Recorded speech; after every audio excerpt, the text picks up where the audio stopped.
Bismillah.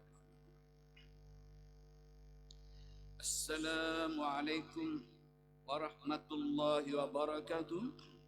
Bismillahirrahmanirrahim. Alhamdulillahil alamin wassalatu wassalamu ala sayyidina Muhammadin asyrafil mursalin wa ala alihi wa ashabihi ajmain. Rabbi shrah li sadri wa yassir li amri wa hlul 'uqdatam min lisani yafqahu qawli. Subhanaka la ilma lana illa ma 'allamtana innaka antal alimul hakim. Rabbi a'udzu bika min hamazati syayatin wa a'udzu bika rabbi ayyadurun. Wala haula wala quwwata illa billahil aliyyil azim. Al-Fatihah. A'udzu billahi minasy syaithanir rajim. Bismillahirrahmanirrahim. Alhamdulillahirabbil alamin. Arrahmanir rahim. Maliki yaumiddin. Iyyaka na'budu wa iyyaka nasta'in. Ihdinas siratal mustaqim. Siratal ladzina an'amta 'alaihim ghairil maghdubi 'alaihim waladdallin. Amin. Laqad ja'akum rasulun min anfusikum azizun 'alaihi ma anittum harisun 'alaikum bil mu'minina raufur rahim. فإن تولوا فقل حسبي الله لا إله إلا هو عليه توكلت وهو رب العرش العظيم. صلى الله عليك يا رسول الله. اللهم أنت ربي لا إله إلا أنت خلقتني وأنا عبدك وأنا على عهدك ووعدك ما استطعت.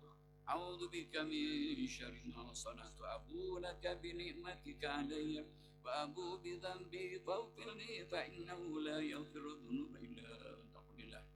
Yang berbahagia Ayahanda Tuanku Musi dan Tuan Kuasa, Ayahanda Tuan Haji, Tuan Haji Abang, adikku sekalian. Bersyukur kita kata Ilahi yang mana kita masih lagi diberi peluang olehnya berada di atas muka bumi ini dengan kesihatan yang baik, yang sesuai dengan umur kita. Kalau ada sakit-sakitnya sebagai istighfarah dosa-dosa kita dan menggandakan pahala ibadah kita. Tambah syukur lagi kita bernikmat dalam keadaan iman dan Islam. Tambah syukur lagi dalam iman dan Islam ini kita diberi taufik hidayah. Redha dan inayahnya sentiasa ingin memperbaiki diri, mendekatkan diri kepadanya.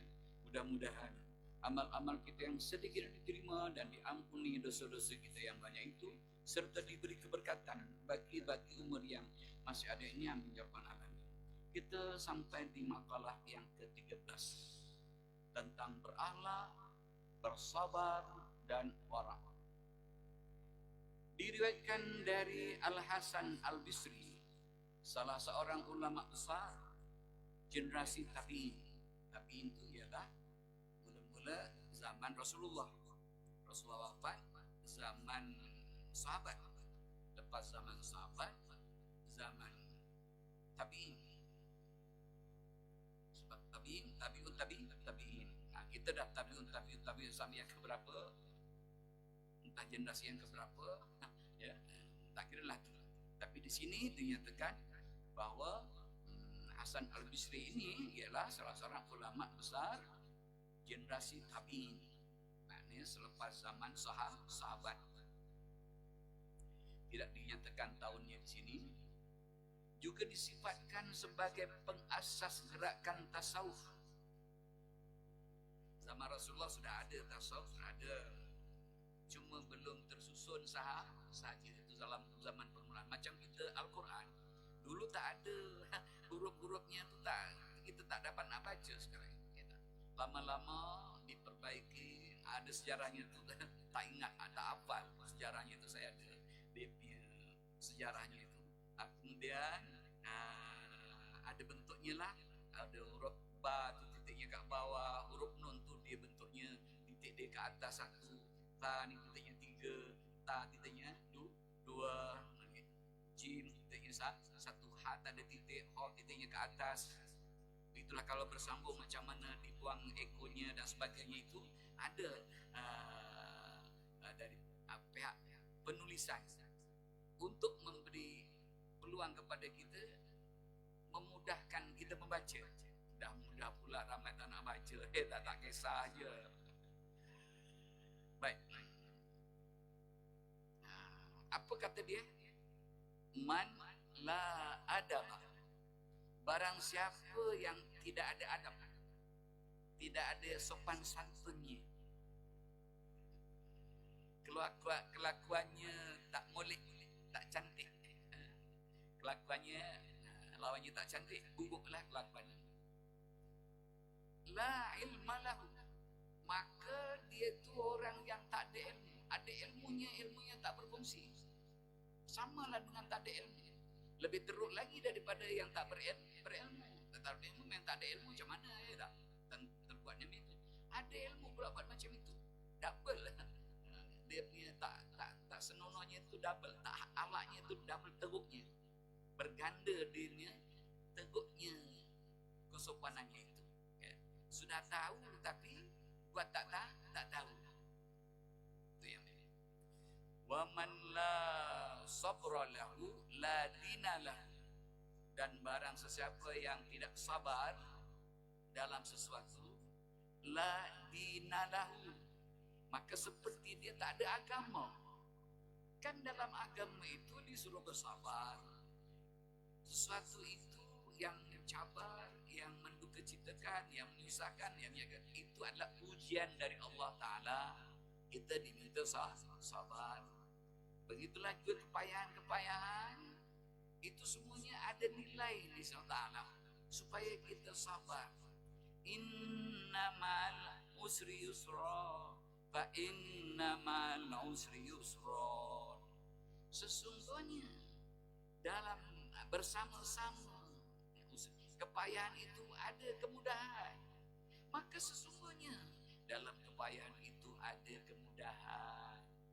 Sabarlah, cermatlah, dikajilah. Maksudnya begitu. Akalnya dipakai. Akalnya kat sini, bukan kat situ. Ibaratnya begitulah kasarnya. Kemudian waman la wara', dan barang sesiapa yang tidak wara', la zulfalah, maka kedudukannya yang jauh daripada Allah Subhanahu wa taala. La zulfa itu tidak dekat dia dengan Allah Taala, maknanya jauh dengan Allah Taala. Macam mana? Sama aja kita dekat dengan Allah. Allah bersama-sama kita. Kemana saja Allah bersama kita. Yang jahat pun dia bersama juga, yang baik pun Allah bersama juga. Yaitu macam nak bezakan jauh dan dekatnya. Kalau dah walaupun dekat tapi berani buat kesalahan, macam jauh lah. Begitu. Murid ada gurunya. Contohnya ada gurunya. Contohnya, bukan main lagi tak. Tapi gurunya tak ada. Dan lain bisingnya. Kita diajarkan oleh Rasulullah daripada Jibril alaihissalam. Ya Muhammad, apa itu iman? Rasul pun jawablah, iman beriman dengan ini. Betul kau ya Muhammad. Apa itu Islam? Dia pun jawablah, macam ini. Betul kau ya Muhammad? Sadaqta ya Muhammad. Apa itu ihsan? Ihsan itu ialah anta budallaha ka'annaka tarahu fa illam tarahu fa innahu yaraka. Engkau mengabdikan diri kepada Allah SWT, bukan dalam sembahyang, dalam puasa saja, segala-galanya dalam kehidupan kita sebagai hamba, menghambakan diri kepada Ta'ala itu. Anta budallah ka'annaka tarahu, seolah-olah engkau melihat dia, seolah-olah kita melihat Allah Ta'ala. Nak usali kita istighfar dulu, banyak dosa, banyak salahnya. Allah tunduk ke bawah, tengok tempat sujud saja. Allah yang besar, yang maha besar, tak ada banding-bandingannya. Kebesaran itu penuh dengan kekuasaannya, dengan keilmuannya, dan lain-lain lagi. Allahu Akbar. Gitu. Jadi seolah-olah kita diperhatikan oleh Allah Ta'ala. Memang diperhatikan. Dia nampak kita tak nampak Allah. Yang nampak mata hati. Allah Ta'ala ada macam tak nampak. Memang Allah Ta'ala itu ada, tapi dia sifatnya mukhalafatu ta'lil hadis, bersamaan dengan yang baru. Laisa kamitsli syai'un, tidak ada sesuatu yang serupa dengan Allah Subhanahu wa taala. Baik, kembali kepada pembacaan kita. Jadi kalau begitu saudara-saudara, saya ambil contoh yang man la wara'alahu zulfalahu, kalau tak wara' jauh dengan Allah Ta'ala.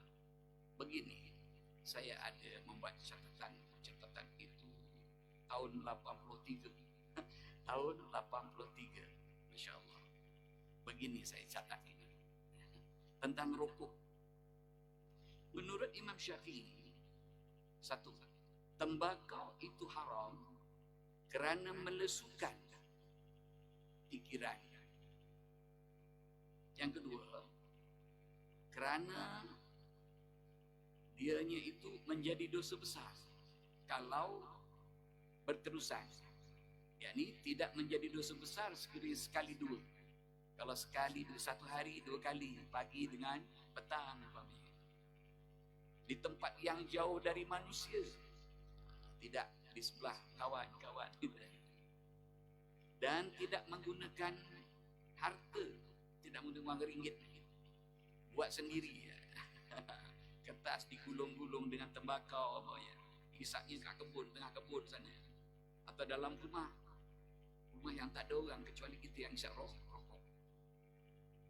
3, menjadi dosa besar jika melazimkan. Kalau berterusan saja, sikit, kecil, tapi banyak, berulang-ulang, jadi besarlah. Jadi dosa besar. Dosa kecil akan menjadi dosa besar apabila berlaku salah satu dari 5 perkara. 1, berkekalan dosa kecil itu. Dosa kecil berterusan, maknanya berkekalan, jadi dosa besar. Yang kedua, bersenda-senda dengannya. Macam mana pula? Kau ada ubat nyamuk tak? Hai, kau ni tak ada nyamuk pun, pasang ubat nyamuk. Itu mempersendakan. Mempersendakan. Jadi menjadi dosa besar tanpa kita sedari. Suka dan tenang hati melakukannya. Allah benci kalau makruh lah. Kalau makruh hukumnya Allah benci. Makruh itu maknanya berpegang dibenci. Maf'ul dibuat mansur, ditolong. Nasir yang menolong. Itu kaedah bahasa Arab. Jadi kalau makruh itu dibenci, yang benci Allah Ta'ala. Kenapa kita suka dibenci Allah Ta'ala ni? Dia yang beri kita rezeki, dia yang beri kita akal pikiran, dan semuanya tu Allah yang beri tu. Amanah dari Allah Ta'ala. Kenapa kita suka dibenci Allah Ta'ala?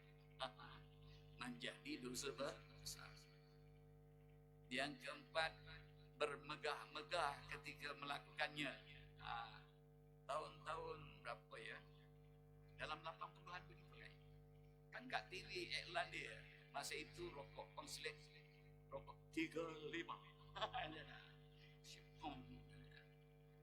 Tapi yang hisap tu bukan orang Malaysia, orang Eropah dengan siap dengan tali leri sebenarnya. Dia punya asapnya pun berkebul-kebul. Mana budak-budak muda tak tertarik. Sekarang bagus sekali. Kita puji pemerintahan kita, walaupun bukan dari parti yang betul-betul parti Islam, tapi mencari jalan supaya Islam ini dihayati. Ada di tempat-tempat kat Kuala Lumpur tu isap rokok kena denda. Contohnya begini, ada dihaskan tempat isap rokok saham. Dan banyak lagi yang diserapkan. Penerapan nilai-nilai Islam sejak zaman dulu 80-an sudah sehingga lahirlah Bank Islam. Dan dia begitu. Ya, saya ulang lagi sekali. Dosa kecil menjadi dosa besar apabila berlaku salah satu daripada 5. Bukan kelima-limanya, salah satu dari 5. Yang pertama, berkekalan dosa kecil itu terus menerus istiqomah. Ya. Yang kedua, bersenda-senda dengannya. Oh, sudah tadi kan. Yang ketiga, suka dan tenang melakukannya. Tak ada astagfirullahalazim, menitis air mata. tak ada. Saya ada jumpa, ada jumpa. Tuan guru saya, bukan Tok Yai, tempat saya belajar hikam. Satu masa dulu ada kuliah seminggu sekali, hari Sabtu ataupun hari Rabu, saya tak ingat. Hari Sabtu mungkinnya. Ya. Tuan guru itu dia ahli tarekat Tijaniyah. Nama dah lama dah lupa nama. Bandar Muan, kawasan Bandar Muan. Dia menangis. Saya tak boleh berhenti menangis. Dia menangis betul ketika menyampaikan pelajaran kita menyampaikan masyarakat dalam kitab hikam itu. Menangis. Kita tak pernah nampak dia hisap rokok, tak pernah. Tapi dia kata dia sebelum menyampaikan tu, kita sedang berkumpul menunggu dia tu, dia hisap rokok supaya segar, barangkali begitu. Ya, sebab ni mula-mula kejadian ini ialah berpunca daripada tidak dirujuk kepada hukum. Itu biasa. Orang alim tu pun hisap rokok, orang alim ni pun hisap rokok. Macam gitu. Ada lagi penceramah, tapi bukan di Malaysia. Malaysia saya tak pernah jumpa. YouTube. Dia tengah ceramah, berdiri ni boleh pasang rokok ni sambil ceramah hisap rokok. Contohnya begini. Jadi kita nak tengok tak jadilah ya tak, kesian. Buka yang lain. Itu yang lain. Yang keempat, bermegah-megah ketika melakukannya. Hebat, merasa hebat. Gentleman.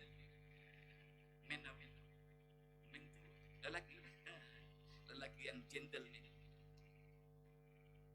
Orang perempuan tak pernah melihat juga saya perempuan hisap rokok. Tapi terlalu jarang sekali. 1001. Yang kelima, menjadi dosa besar itu mengetahui haramnya tetapi membuatnya juga, atau dia buat. Itu kata Imam Syafi'i ya.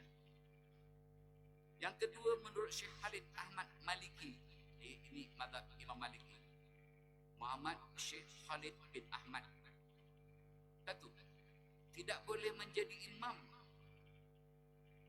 mereka yang sentiasa menghisap rokok. Tak boleh jadi imam.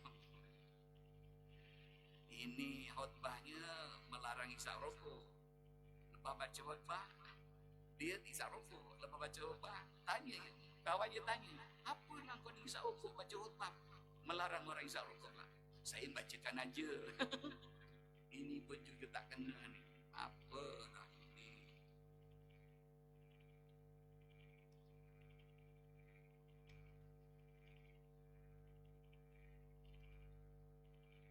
Yang kedua, pati rokok, yang candu.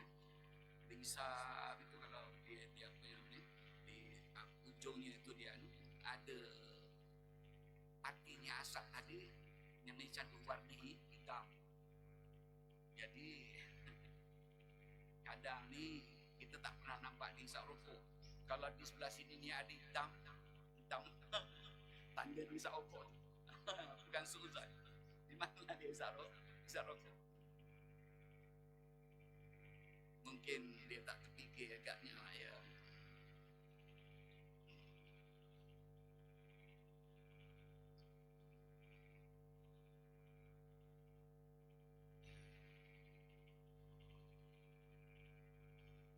Kalau zaman dahulu ulama menghukumkan makruh kerana pada zaman itu belum diketahui mudaratnya,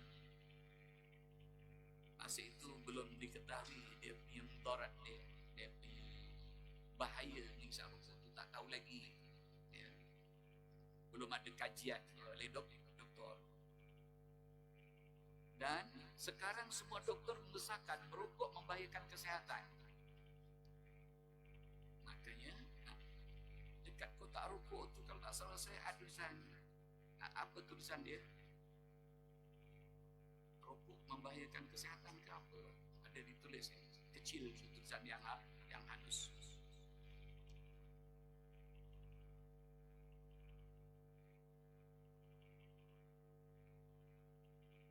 Menghisap rokok adalah pekerjaan mubadir harta, termasuk dalam keluarga syaitan. Berdasarkan dalam surah Al-Isra ayat 27. A'udzu minasyaitonir rajim. Innal mubadirina kanu ikhwana syayatin wa kana syaitanu lirabbihi kafura.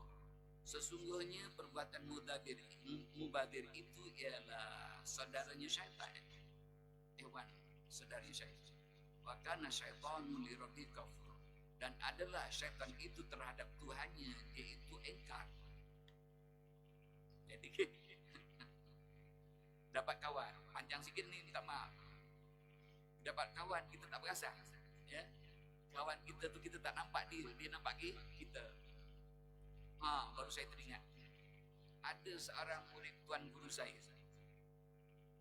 Dia ditangkap oleh ketua pelajar kerana hisap rokok dekat tandas. Tuan guru tu cakap, "Nak, kau tahu tak nak, tembakau itu apa?" Tak tahu. Tembakau itu guru ahlinya syaitan. Macam mana kau boleh hisap dia? Begitu saudara-saudara. Ada lagi panjang lagi lah. Cukuplah tu. Namanya sangat. Okey, kita sambung lagi. Saya ulang lagi sekali. Man la adaba laula ilmalah. Barang sesiapa yang tidak bersopan santun, dia orang yang tidak berilmu. Sekalipun memang ada ilmu, ilmunya tidak berfungsi. Lebih teruk daripada yang tidak berilmu. Tidak berilmu memang dia tak tahu apa boleh buat. Ini tahu tapi dibuat. Wa man la sabra lahu. Barang siapa tidak bersabar, la dinalah. Samalah dia itu tidak ada agama. Macam tak ada agama. Agamanya tak berfungsi. Tauhid dipelajari tapi dia tidak tahu macam mana nak sabar. Wa man la wara'alah.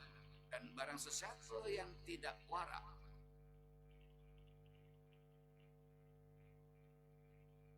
la zulfalah, berarti dia tidak mempunyai kedudukan yang hampir di sisi Tuhannya. Maknanya dia jauh dari Allah Ta'ala. Kalau jauh, ada jauh, ayah kita jauh, berani kita isap rokok, ibarat gitu. Ibu kita jauh, berani kita ngata dia, ngata ibu kita. Gitu. Seolah-olah begitu. Itu bagi orang yang tidak wara. Kalau orang yang wara, ini harta tinggalan ayah, jangan sampai disia-siakan. Kesian dia, tanpa dia ada tinggalkan untuk kita tak punya ni. Ibarat begitu. Adab di sini merangkumi akhlak sopan santun terhadap Allah Subhanahu wa taala dan adab terhadap sesama manusia. Orang tidak beradab itu tidak berilmu. Sesama manusia saya tambah lagi. Begitulah juga terhadap makhluknya Allah Ta'ala. Terhadap haiwan pun kita kena beradab juga. Macam mana cara menyembelih lembu yang baik. Ditajamkan betul-betul. Dia punya parangnya. Contohnya gitu. Khinzir. Itu memang kejadian. Kejadian memang. Dah macam itu. Buat apa pula kita nak keji dia, nak seksa dia. Begitulah anjing umpamanya. Halau-halau sajalah. Jangan dicela, jangan diapa-apakan. Belum tentu kita lebih baik daripada dia.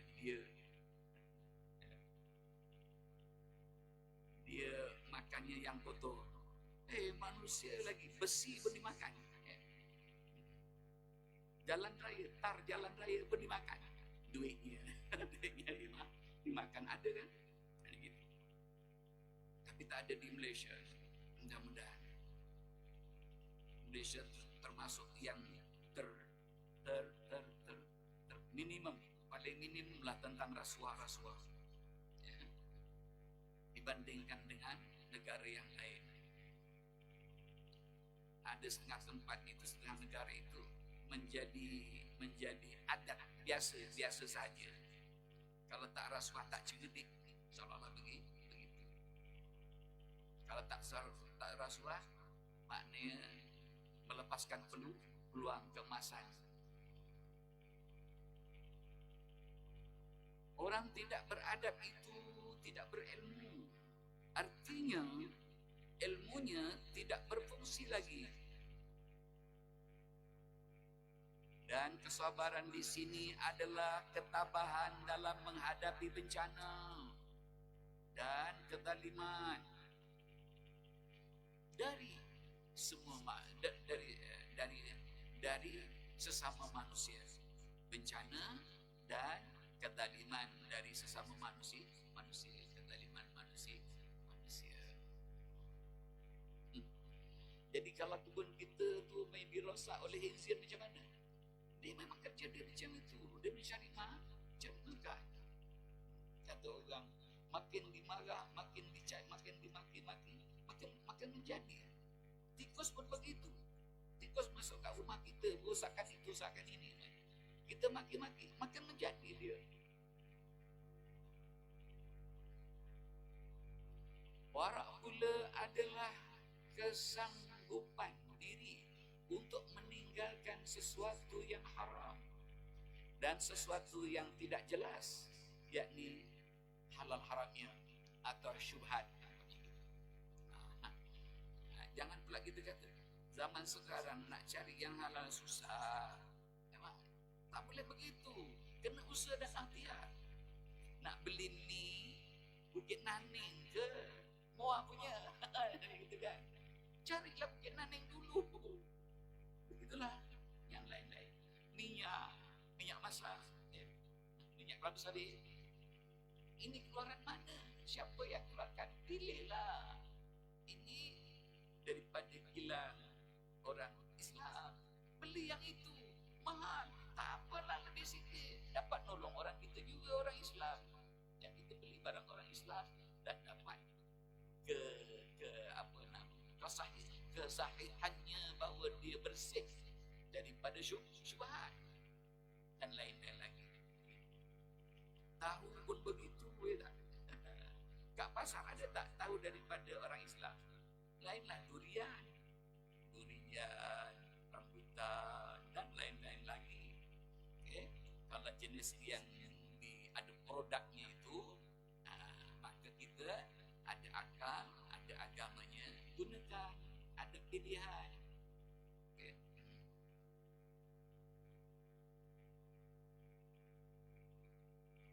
Sekarang kita pindah ke makalah yang ke-14. Takut kepada Allah menjaga lisan dan makanan. Yang atas tadi pun sudah ada juga. Diriwayatkan bahawa seorang dari Bani Israel, ini mengisahkan zaman Bani Israel. Bani Israel yang menggunakan syariat Islam zaman itu. Zaman Bani Israel, Islam zaman Bani Israel. Saya ulangi, diriwayatkan bahawa seorang dari Bani Israel telah pergi menuntut ilmu ke luar negara. Di lain negara lain. Belajar di negara lain, tidak dalam negeri.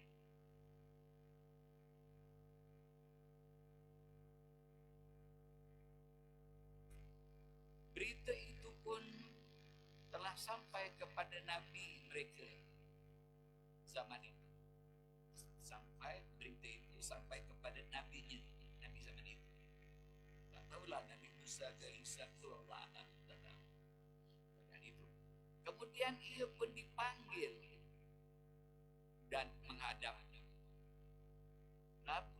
Nabi itu bersabda, ya fata, wahai orang muda, inni a'iduka, sesungguhnya aku ingin menasihatimu bitalati salim, dengan 3 perkara. Fiha, di dalamnya itu ada ilmu awali, ilmunya orang dulu-dulu, wal akhirin, dan ilmunya orang-orang sekarang. Hafillah, maka takutlah engkau akan Allah Ta'ala fis-sirri wal alaniyah, dalam keadaan sendirian, dalam keadaan sunyi, wal alaniyah, dan dalam keadaan di depan orang ramai. Wa amsik lisanaka, dan peganglah erat-erat lidahmu, tahanlah lidahmu, maksudnya gitu. Buat apa kita pegang lidah ya? Ini bahasa, ini balaghah dia. Peganglah, tahanlah lidahmu anil khalqi, daripada makhluk. Jangan mengata makhluk, mengata, mencaci, mengumpat, dan lain-lain lagi. La tadkurhum, jangan kau menyebut akan mereka-mereka itu illa, melainkan bi khair, yang baik-baik saja. Wanzur khubzaka, dan lihatlah rotimu, makanan asasi orang-orang sebelah Timur Tengah sana, Palestin, mungkin orang Palestin dan sebagainya. Makanan asasi mereka ialah gandum daripada roti.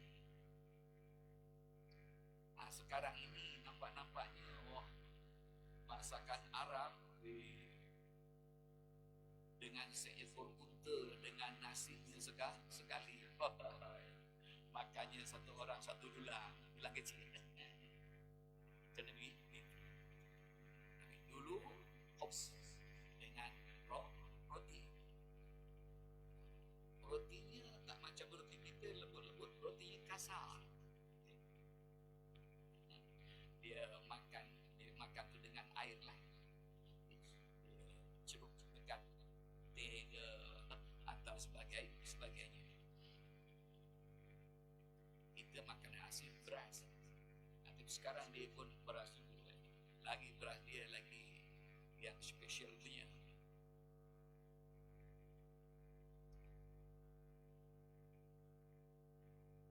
Wanzur zakat, dan lihat rotimu alladhi ta'kulu, yang kau makan itu, hatta yakuna minal halal, sehinggalah benar-benar dia itu dari makanan yang halal, bukan yang syubhat, apatah lagi yang haram. Pastikan betul-betul dia itu yang halal. Setelah itu ternyata pemuda tersebut, pemuda yang dapat nasihat dengan nasihat, membatalkan niatnya untuk pergi menuntut ilmu ke luar negara. Tak jadi untuk ke luar negeri. Yakni pengajaran yang dapat diambil dari riwayat ini ialah betapa pentingnya bertakwa. Jadi tak perlu ilmu yang tinggi. Ya, tentulah lebih baik lagi kalau ilmu yang tinggi-tinggi. Ya. Tapi kalau tidak takwa, takut kepada Allah Ta'ala, pentingnya bertakwa kepada Allah Ta'ala, menjaga lisan, dan memastikan makanan yang dimakan itu dari rezeki yang halal. Dari perkataan ini ditulis, yang bersiap sedia menulis, sama ada raqib ataupun atid. Raqib menulis kebaikan, atid menulis dosa-dosa itu. Ketiga perkara ini disifatkan sebagai ilmu yang sangat tinggi dan mahal nilainya. Orang yang mau menggunakan akal sehatnya, dia akan menilainya dengan harga yang tinggi, harga yang mahal.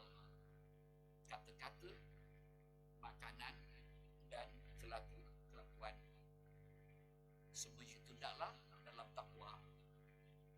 kelakuannya takwa, makanannya takwa, perkataannya takwa, didasari dengan takwa. Tak boleh bergurau. Boleh. Rasulullah pun ada guraunya. Bergurau itu adalah asam garam hidup supaya lebih mesra, ada guraunya. Tetapi tidaklah sampai gurauan itu yang menyinggung ataupun menyakiti hati sahabatnya yang lain. Dekat diri umpamanya ya, dulu-dulu ada lawak jenaka. Kadang dia menyindir, kadang begitu, kadang begini. Ada lagi dia termasuk itu yang tidak dibolehkan. Cara Tun Husin On bersyarah, cara Tun Razak bersyarah, cara Tun Dr. Madir bersyarah. Dipandai ni. Jadi kalau pandai pun tidak boleh ditunjuk-tunjukkan seperti itu. Nak buat apa? Hanya setakat menjadikan orang ketawa saja. Jadi termasuk tidak takwa. Itu masih yang baik. Yang tak baik lagi, orang tu tempang, dia pun jalan menggayakan orang tempang itu tadi. Sungguh kurang sopan.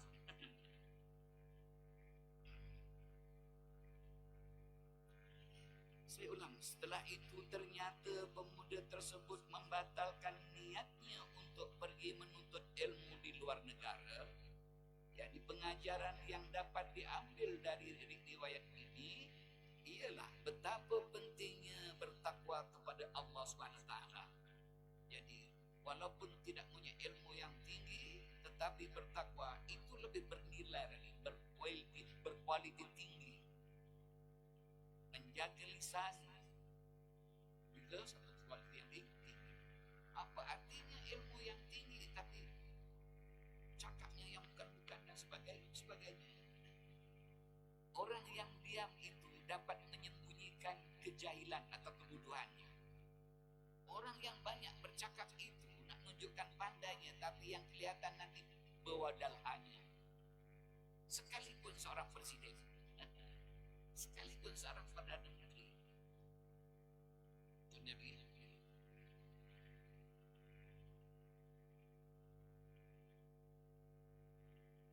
Yang ke-15, 7:12, 3 minit lagi, 10 minit lagi, 7:22 kita berhenti. Yang ke-15, 3 faktor, 3 sebab, 3 punca yang menjadikan ilmu dapat bermanfaat. Ada 3 sebab ilmu itu berguna, bermanfaat.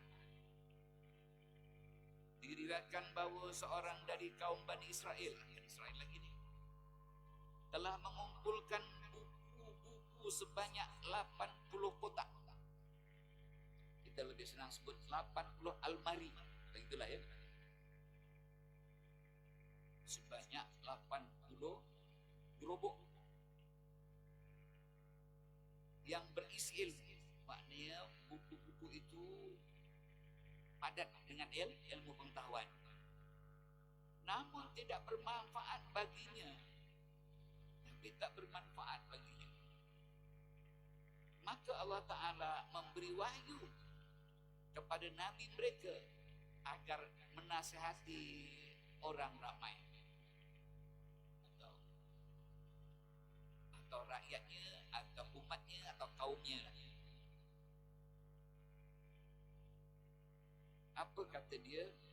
Lau jama'ta katsiran minal ilmi, walaupun engkau kumpulkan banyak-banyak daripada ilmu, lan yanfa'ka, tidak memberi manfaat kepadamu, illa kecuali anta mala, melainkan kamu beramal bi thalathati asya, dengan 3 perkara, dengan 3 hal.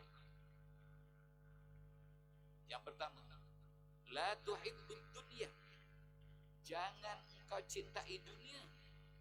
falaisat bidaril mu'minin, dia bukan dari negerinya orang-orang beriman.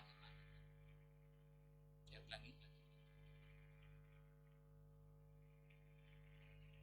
la tuhibbud dunya, jangan kau cintai dunia. Apa dunia? Harta benda yang tidak ke jalan Allah itu dunia. Pangkat itu amanah Allah, tapi tidak digunakan ke jalan Allah untuk berbakti kepada masyarakatnya, itu tak berguna. Dan banyak lagi. Kenapa? Falaisat bidari, dunia-dunia itu bukan untuk negerinya orang beriman.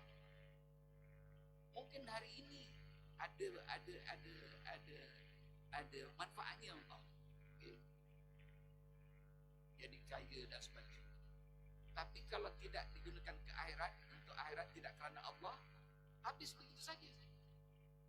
Mati, tinggal dunia. Amalnya, nah, yang dibawa ke dalam kubur. Kalau yang dibawa ke kubur itu yang dunia, tak ikut sama, dia tak nak ikut. Oh, ikut ikut, tapi dia menyiksa kita.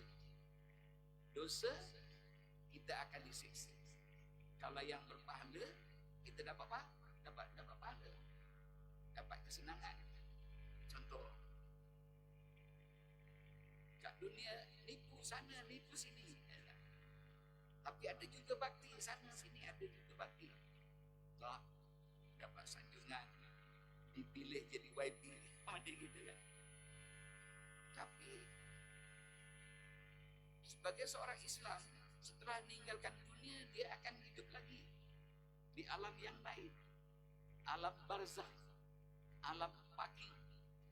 Dia parking dulu. Kenapa dia parking? Sebab nak disaingkan nanti ke sana, ke akhirat itu, supaya saing semua sekali. Jadi kita parking kat kubur, dalam alam barzakh. Di situ ada seksaan. Min kufarin niran, hufratun min kufarin. Kubur itu ialah satu lubang daripada lubang-lubang neraka. Sedangkan kebaikan itu satu taman daripada taman-taman syurga. Satu. Yang kedua, wala tusahibi syaitan, dan janganlah engkau bersahabat dengan syaitan. Falaisa birafiqil mu'min, kerana syaitan itu bukan teman-teman bagi orang mukmin, malahan adalah musuhnya. Maka hendaklah dijauhi daripada yang disukai oleh syaitan. Pembaziran, kesukaan syaitan. Bermusuhan, kesukaan syaitan. Membuat dosa, kesukaan syaitan. Wala tu'dhi ahadan, dan jangan kamu menyakiti walau seorang pun. Bi'irfatil mu'minin, akan orang-orang yang beriman. Kalau tak sengaja, tapi tahu, minta maaf. Meminta apa pun tak boleh, jangan meminta-minta. Yang boleh satu saja, minta maaf. Sesungguhnya tempat kesenangan orang mukmin itu bukanlah dunia, tetapi akhirat. Sedangkan yang dimaksud dengan menemani syaitan adalah mengikuti ajakan dan rujukannya. Menemani syaitan itu artinya kita mengikuti, mentaati ajakan syaitan, pujukan syaitan. Tak pernah pun dia pujuk, kita tak dengar, ya? Tapi hati kita terpujuk olehnya. Nafsu kita ni ada yang rendah. Jadi nafsu yang rendah itu jadi musuh kita lama. Musuh kita ada berapa ya? 5. Kalau tak salah. Nafsu rendah kita. Sekarang saya sebut nafsu yang rendah itu ada 7. Yang paling bawah sekali namanya nafsu ammarah. nafsu yang mengajak buat dosa, marah, kadang malah bangga. Itu yang paling bawah sekali. Yang kedua, lawamah. Dia sudah ada baiknya sikit, taklah sombong dan sebagainya, tapi dia lawamah. Lawamah ini, aku punya, orang punya pun aku punya. Halal haram antam, 3H. Yang lebih tinggi sedikit namanya mulhimah. Tingkat yang ketiga mulhimah. Dia ada rasa malu, berdosa, apalah saya ni, akal pun diberi, buat macam ini pula, malulah dengan kawan. Ada juga orang nasihat, ada berkawan dengan orang baik-baik, jadi meningkat nafsunya pada mulhimah. Yang keempat, yang tengah-tengah ini, namanya nafsu mutmainnah. Hujan, cerita tak ada, pakai baju hujan, tenang saja, boleh sampai masjid. Jangan gitu. Dan lain-lain lagi. Malam sejuk, hujan, boleh bangun, boleh usalli tahajud.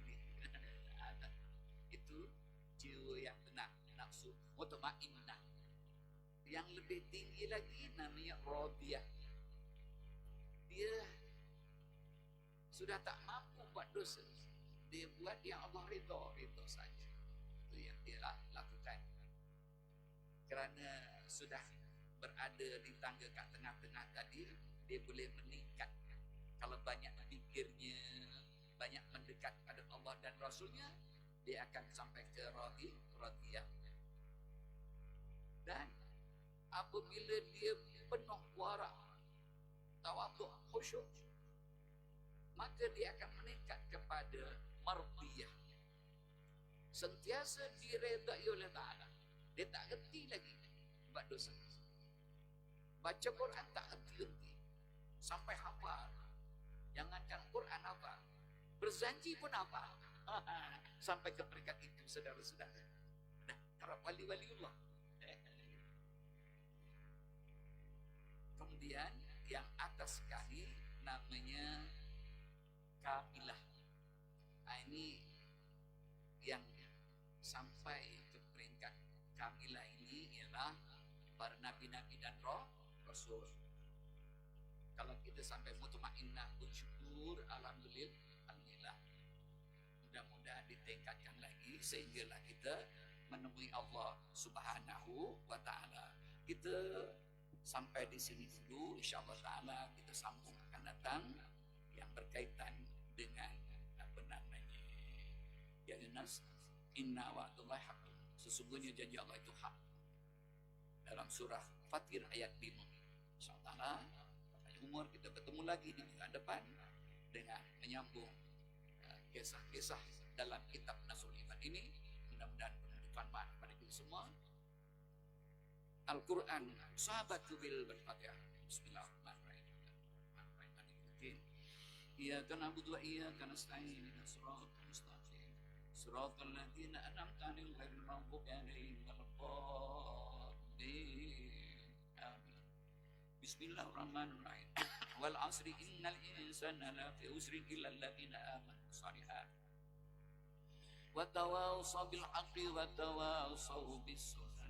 Subhanakallahumma wa bihamdika asyhadu an la ilaha illa anta astaghfiruka. Sallallahu rabbuna ala nuril mubin.